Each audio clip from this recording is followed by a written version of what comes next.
There's so many wonderful things about being a Christian, but one of the best things about being a Christian is knowing how hard God will step about me. Now, this advice is for anybody. I don't care who you serve. You should stay tuned and keep on listening.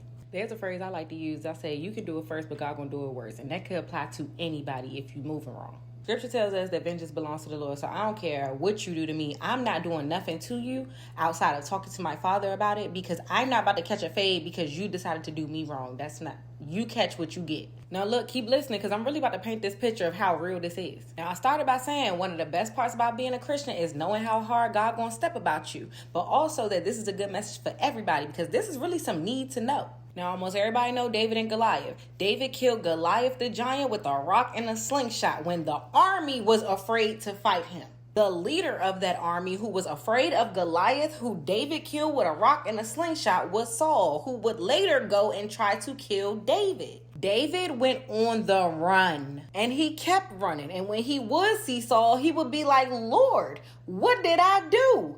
I haven't done you wrong at all. Now, if you're asking, why would David run when he killed the person that all of them was afraid of in the beginning?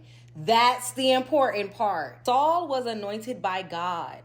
David knew better. To deal with God's people, you have to know better. David could have did what he was going to do, but he knew not to touch the Lord's anointed.